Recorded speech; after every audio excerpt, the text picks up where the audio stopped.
అదేంటో లేఖనంలో నుంచి మనం చూద్దాం. చూడండి, లూకా సువార్త 18వ అధ్యాయం.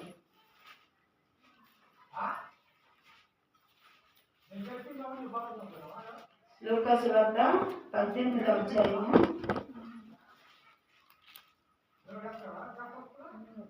8వ వచనం. ఆయన వారికి త్వరగా న్యాయము తీర్చును. వారి విషయమే కదా ఆయన దీర్ఘశాంతము చూపుచున్నాడని మీతో చెప్పుచున్నాను. ఆయనను మనుష్య కుమారుడు వచ్చినప్పుడు ఆయన భూమి మీద విశ్వాసము కనుగొనునా. ఏం చెప్పిన మాట? విశ్వాసం కాపాడుకోవడం ఏంటి అని అంటే, ఇక్కడ యేసు ప్రభువే స్వయంగా మనతో చెప్తా ఉన్నాడు. ఏం చెప్తున్నాడు? ఆ మాట మాత్రం చూద్దాం. చూడండి, ఆయనను మనుష్య కుమారుడు వచ్చినప్పుడు ఆయన భూమి మీద విశ్వాసము కనుగొనునా. చూసారా? భూమి మీద ఆయన విశ్వాసము అంటే ఎప్పుడు? ఆయన ఈ భూమి మీదకి ఏ విధంగా అయితే ఆరోహణని వెళ్ళిపోయాడో తిరిగి ఈ భూమి మీదకి మళ్ళా రాబోతూ ఉన్నాడు. అప్పుడు మనల్ని అంటూ ఉన్నాడు, ఆయన వచ్చేటప్పుడు అంట మనలో విశ్వాసము కనుగొనగలనా, మనలో ఆ విశ్వాసం అనేది ఉంటుందా అని ప్రశ్న వేస్తా ఉన్నాడు. మనల్ని మనం పరిశీలన చేసుకున్నాం. మన విశ్వాసం ఎలా ఉన్నది? నిజముగా మనము విశ్వాసంలో ఎలాగా ఉంటూ ఉన్నాం?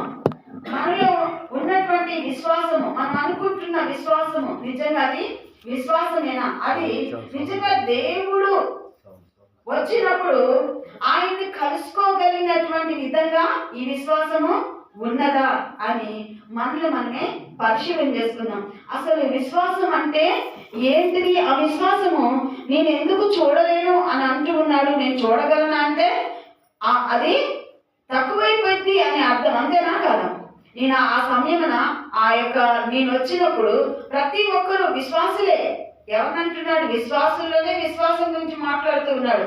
లోకంలో ఉన్నటువంటి అన్యజనుల గురించి చెప్పట్లేదు. దేవుని అంగీకరించిన వారి గురించి ఆయన మాట్లాడట్లేదు. ఎవరి గురించి మాట్లాడుతూ ఉన్నాడంటే, సంఘంలో మనందరినీ ఏమని పిలుస్తున్నారు అని అంటే విశ్వాసులు అని పిలబడుతున్నాం, అవునా కదా? మనమందరము విశ్వాసులు అని పిలబడుతున్నాం. అలాంటి మనందరిలో దేవుడు ఏమంటున్నాడంటే, నేను వచ్చేటప్పుడు మీలో నేను విశ్వాసము చూడగలనా అంటున్నాడు. విశ్వాసులు అని పిలబడుతున్నాం, కానీ ఆయన ముందు మనము నిజమైన విశ్వాసాన్ని కనబరిచే వారిగా ఉన్నామా?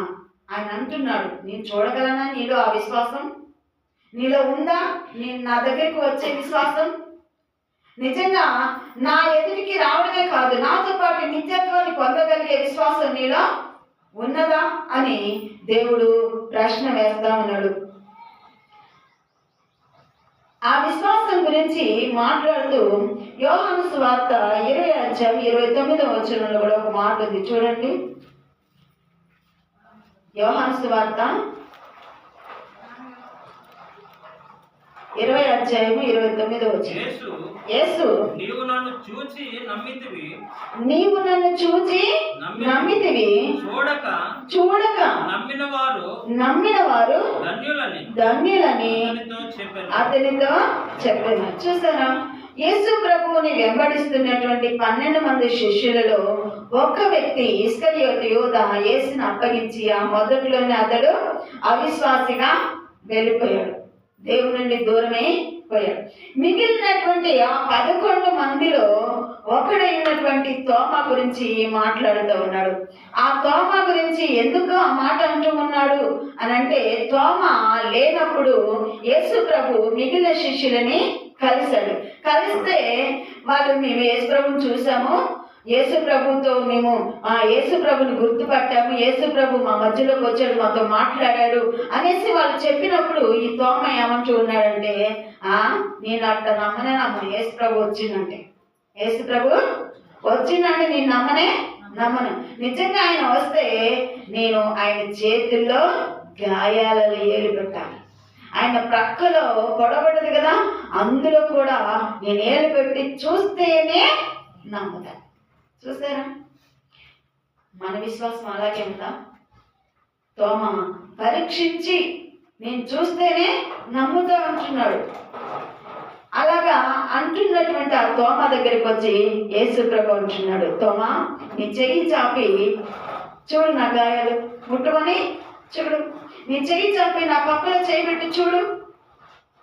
చూసి నమ్మిన వారి కంటే చూడక నమ్మిన వారే ధన్యులు. దేవుని స్తోత్రం. చూసి నమ్మిన వారి కంటే చూడక నమ్మిన వారే ధన్యులు. చూడక నమ్మడం అంటే, చూడకుండా నమ్మడం అంటే విశ్వాసమే. విశ్వాసానికి పర్యాయ పదమే నమ్మకం. నమ్మకము విశ్వాసము ఒకటే. చూసి నమ్మిన దానికంటే చూడకుండా నమ్మడం అనేదే గొప్ప విషయము అని యేసు ప్రభు వారు తోమని మందలిస్తూ ఉన్నాడు. నిజంగా తోమ చేసినటువంటి పరిచర్య కానీ, అతడు నిలిపిన విశ్వాసము కానీ మనము తర్వాత చూస్తే అసలు ఎవరు కూడా ఆయన పోల్చుకోలేరు. ఆయనతోటి మనము పోల్చుకోదగినటువంటి విశ్వాసం అంది అసలు కానే కాదు. అంతటి గొప్పగా మన భారతదేశానికి వచ్చి మన కోసం, మన ప్రజలు ఈరోజు ఈ మూల ప్రాంతంలో మనమందరం ఇలా రక్షణ పొంది ప్రభు సన్నిధిలో ఈ మందిరంలో ఇలా కూర్చున్నామంటే మనకి ఆది మానవుడిగా, అంటే మన దేశానికి వచ్చినటువంటి మొదటి మానవుడిగా ఎవరు కనబడుతున్నారంటే తోమ గారే కనబడుతున్నారు.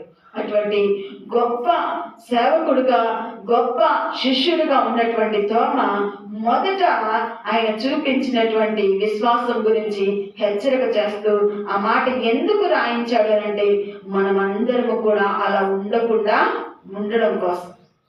మన విశ్వాసంలో ఆ విధంగా సందేహం అనేది రాకుండా ఉండాలి. నమ్మాము అంటే మన మెడ మీద కత్తి పెట్టిన ఆ విశ్వాసాన్ని మనము కోల్పోకూడదు. బల్లలతో పొడిచిన ఆ విశ్వాసం నుండి తోమ వెనక తిరగలేదు, చనిపోయాడు తప్ప ఆ దేవుణ్ణి ఏనాడు కూడా వ్యతిరేకించిన వ్యక్తి కాడు. చనిపోయాడు, బల్లలతో పొడవబడి చనిపోయాడు. ఆ విధంగా తన విశ్వాసాన్ని కాపాడుకున్నాడు. కానీ ఇక్కడ మాత్రం ప్రారంభంలో తన పరిచర్యకు వెళ్లే ముందు యేసు ప్రభు పునరుద్ధరణై లేచినప్పుడు తనలో ఉన్నటువంటి సందేహాన్ని బయలుపరుస్తూ ఉన్నాడు యేసు ప్రభు వారు. కాబట్టి అలాంటి సందేహం మనలో ఎవరిలో కూడా ఉండకూడదు అనే విషయాన్ని తోమను బట్టి మనము చూస్తూ ఉన్నాం. మనకి దేవుడిచ్చినటువంటి ఆ విశ్వాసం ఎలా కాపాడుకోవాలి, ఏ విధంగా కాపాడుకోవాలి అనే విషయాన్ని మనం గమనించినట్లయితే నిజంగా దేవాది దేవుడు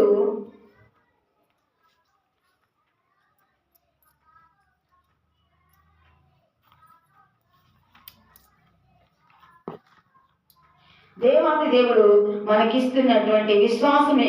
ఈ విశ్వాసం ఎందుకు అనంటే రక్షణ పొందడానికి కావాలి. ఈ విశ్వాసం ఎందుకు? రక్షణకి మూలం. మనం రక్షించబడ్డాము అనడానికి ఈ విశ్వాసమే కారణం. ఏ విధంగా ఈ విశ్వాసం మనకి కారణంగా కనబడుతుంది అనంటే చూడండి, గలతీయులకు రాసిన పత్రిక 2వ అధ్యాయం 16వ వచనం. గలతీయులకు రాసిన పత్రిక 2వ అధ్యాయము 16వ వచనం. ధర్మశాస్త్ర సంబంధ క్రియల మూలమున ఏ శరీరియు నీతిమంతుడని తీర్చబడడు కదా. కాగా మనము క్రీస్తునందు నీతిమంతులమని తీర్చబడుటకు వెతుకుచుండగా మనము పాపులముగా కనబడిన ఎడల ఆ పక్షమందు క్రీస్తు పాపమునకు పరిచారకుడైన. ఇక్కడ వెతుకున్నాను. మనం 16వ వచనము చూద్దాం. మనము జన్మము వలన యూదులమే గాని అన్య జనులలో చేరిన పాపులము కాము.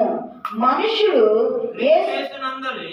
యేసుక్రీస్తునందలి విశ్వాసము వలననే గాని ధర్మశాస్త్ర సంబంధమైన క్రియల మూలమున నీతిమంతుడిగా తీర్చబడడని ఎరిగి మనము ధర్మశాస్త్ర సంబంధమైన క్రియల మూలమున గాక క్రీస్తు నందలి విశ్వాసము వలననే నీతిమంతులుగా తీర్చబడుటకై యేసుక్రీస్తునందు విశ్వాసముంచి ఉన్నాము. దేవుని స్తోత్రం. ఇక్కడ మనకి రెండు విషయాలు కనబడుతున్నాయి. ఏంటిది అంటే ధర్మశాస్త్రము, ఇంకొకటి విశ్వాసం. ధర్మశాస్త్రం ఏం కోరుకుంటుంది అని అంటే క్రియలు కోరుకుంటుంది. ధర్మశాస్త్రం ఏం కోరుకుంటుంది? క్రియలు. ఇప్పుడు నేను ఒకరు కొట్టాననుకో, నువ్వేం చేయాలా? నువ్వు కూడా వాడిని చెంప ఒకరు కొట్టాడు, నువ్వు కూడా ఏం చేయాలి? కొట్టాలి. ధర్మశాస్త్రం చెప్తుంది కొట్టే నువ్వు మళ్ళీ కొట్టు. నీ పన్ను పీకేసాడా, నువ్వు కూడా పన్ను పీకే. అంటే ధర్మశాస్త్రము క్రియాపూర్వకంగా ఉంటుంది. అంతేకాకుండా ఈ ధర్మశాస్త్రము మనం ఇంకా క్లారిటీగా మనకి ఇంకా అర్థం కావాలంటే మనకి సుంకరి పరీక్షలు కనబడుతుంటాయి. ఈ సుంకరి పరీక్షల్లో మనం చూసేది పరిచయం దగ్గర ధర్మశాస్త్రం కనబడుతుంది. పరిచయం దగ్గర ఏం కనబడుతుంది? ధర్మశాస్త్రం. ఎలాగా అతడు చెప్తూ ఉన్నాడు, ఏమంటున్నాడు? నేను వారమునకు చెప్పండి, వారానికి 2 రోజులు ఉపవాసం ఉంటున్నాను, ఇంకా విశ్రాంతి దినాన్ని ఆచరిస్తూ ఉన్నాను, ఇంకా దశభాగము ఇస్తూ ఉన్నాను. ఆయన ఏవేవైతే చేస్తూ ఉన్నాడు, ఇంకేమంటున్నాడు? నేను అన్యాయస్తుని కాదు, నేను చోరుని కాదు, నేను మోసగాని కాదు, నేను దొంగని కాదు, నేను వ్యభిచారిని కాదు. ఇవన్నీ ఏంటి? క్రియలు. ఇవన్నీ ఏంటి? క్రియలు.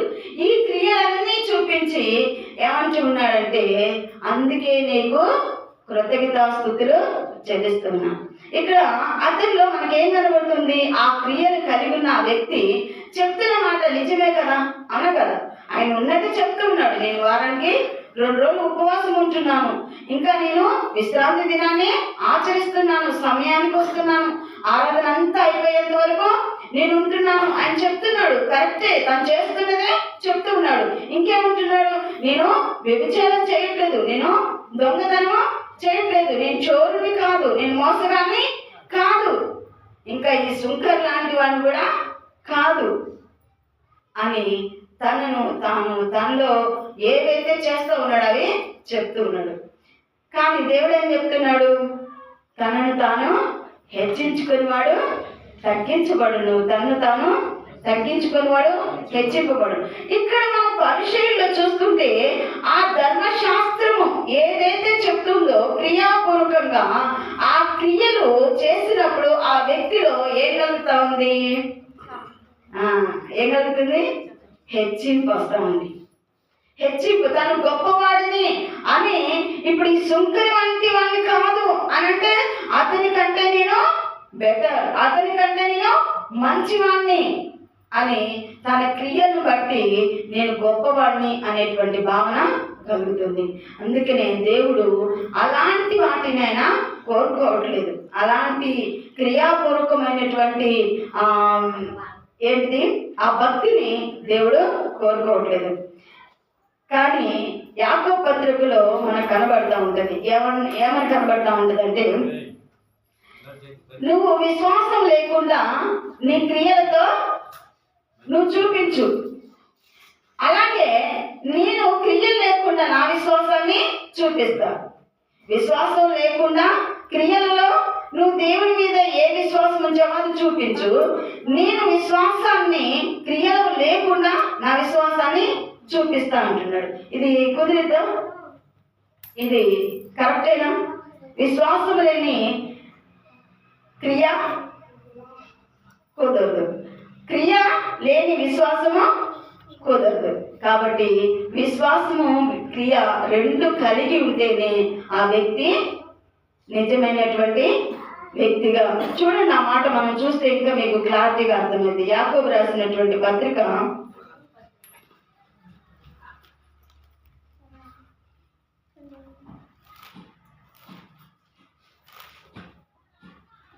2వ అధ్యాయము 14 నుంచి కనిపిస్తుంది. నా సహోదరులారా, నా సహోదరులారా, క్రియలు లేనప్పుడు క్రియలు లేనప్పుడు ఎవడైనను తనకు విశ్వాసము కలదని చెప్పిన యెడల ఏం ప్రయోజనము? అట్టి విశ్వాసం అతన్ని రక్షింపగలదా? సహోదరుడైనను సహోదరి అయినను దిగంబరులై ఆనాటికి భోజనం లేక ఉన్నప్పుడు మీలో ఎవడైనను శరీరంలో కావలసిన వాటిని ఇయ్యక సమాధానముగా వెళ్ళి చలి కాచుకొని తృప్తి పొందునని చెప్పిన యెడల ఏం ప్రయోజనము? అలాగే విశ్వాసము క్రియలు లేనిదైతే అది ఒంటిగా ఉండి మృతమైనదగును. అయితే ఒకడు నీకు విశ్వాసం ఉన్నది, నాకు క్రియలున్నవి, క్రియలు లేకుండా నీ విశ్వాసము నాకు కనపరచుము. నేను నా క్రియల చేత నా విశ్వాసము నీకు కనబడుతుందని చెప్పును. ఇక్కడ మనకి విశ్వాసము క్రియలు కదా, ఇందాక మనం చూసాం. క్రియలు ఆ యొక్క పరిచయుడు కలిగినటువంటివి కనిపిస్తున్నాయి. ఆ క్రియలు ఏం చేస్తుంది? అతని హెచ్చింపుని చూపిస్తా ఉంది, అతన్ని తానే గొప్ప చేసుకోవడాన్ని చూపిస్తా ఉంది. అలా గొప్ప చేసుకోవడం వల్ల అతడు దేవునికి ఇష్టడుగా అవుతాడా? అప్పుడు విశ్వాసం లేదు.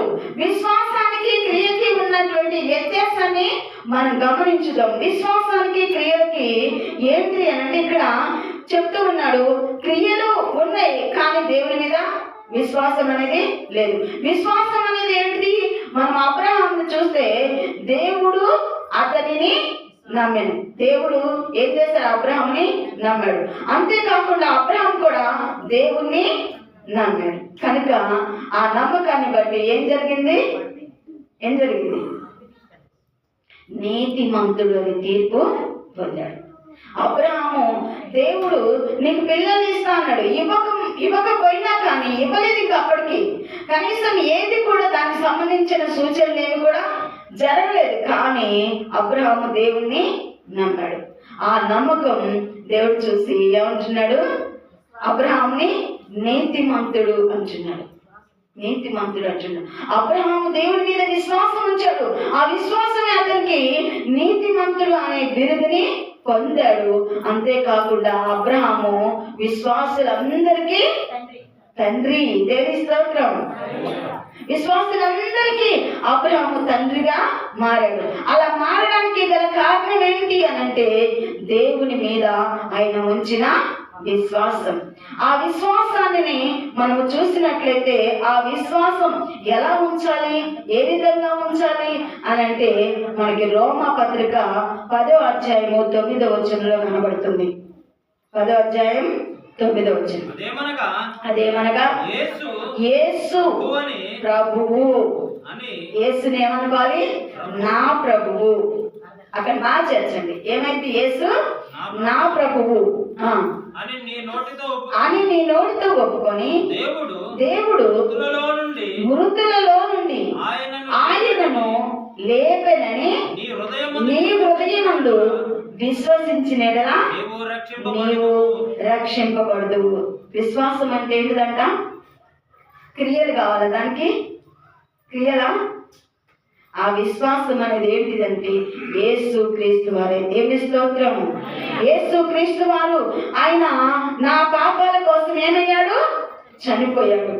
ఆయన అధికారం కింద నేను ఉంటాను అని ఆయన అధికారం కింద ఉండడమే. యేసు ప్రభు అని నీ నోటితో ఒప్పుకోవడం అంటే నేను ఆయన అధికారం కింద, ఆయన నా ప్రభువు, నా మీద అధికారి అని నువ్వు అంగీకరించి ఏం చేయాలంటే దేవుడు ఆయన్ని మృతుల్లో నుండి లేపాడు. నేను కూడా లేపబడతాను. నేను కూడా చనిపోయిన తర్వాత ఏం చేయబడతాను? మృతుల్లో నుండి నా ఆత్మ లేపబడుతుంది. సజీవుడైన యేసయ్య ఎక్కడికైతే వెళ్ళాడో నేను కూడా అక్కడికి వెళ్తాను. అదే విశ్వాసం. ఆ విశ్వాసాన్ని కలిగి ఏం చేయాలి? ఇక్కడ అదే చెప్తూ ఉన్నాడు. మన యాకోబు పత్రికలో చూస్తూ ఉన్నాం కదా. ఆ విశ్వాసము కేవలము క్రియ లేకుండా ఉన్నట్లయితే, క్రియాపూర్వకంగా లేనట్లయితే, దేవుడు మనందరినీ ప్రేమించాలని చెప్పాడు, మనందరినీ ప్రేమించాలని చెప్పాడు. మన మీద ఆయన ఎంతో నమ్మకాన్ని చూపించడానికి తన ఒక్కడే ఉన్న కుమారుడిని ఏం చేశాడు? మన కోసం బలిగా ఇచ్చేశాడు. వచ్చాడా లేదా యేసయ్య? వచ్చాడు. ఆయన మన మీద తన నమ్మకాన్ని చూపించాడు. మన మీద ఏ విధంగా ఆయన చూపించాడు అంటే తన కుమారుని మనకి ఇచ్చి తన ప్రేమను వెల్లడిపరిచారు. అయితే నువ్వు కూడా ఆ దేవుని ప్రేమిస్తున్నాను, ఆయన యందు నాకు విశ్వాసం ఉంది అంటే నీ క్రియలు ఉండాలి. నీకు కూడా ఏముండాలా? క్రియలు ఉండాలి. అయితే యేసు లేని క్రియలు ఏం చేస్తున్నాయి? యెషయా గ్రంథం 64:6 మన నీతి క్రియలన్నీ కూడా మురికి గుడ్డల్లాగా ఉన్నాయి. ఎలా ఉన్నాయంట? మురికి గుడ్డలు. అంటే ఈ క్రియలు అంటే యేసు లేకుండా చేసిన క్రియలు. యేసు లేకోకుండా నువ్వు ఏ ధర్మ కార్యాలు చేసినా, ఏ పుణ్య కార్యాలు చేసినా, లేకపోతే ఏ విధమైనటువంటి తీర్థయాత్రలు తిరిగినా, ఎలాంటి మొక్కులు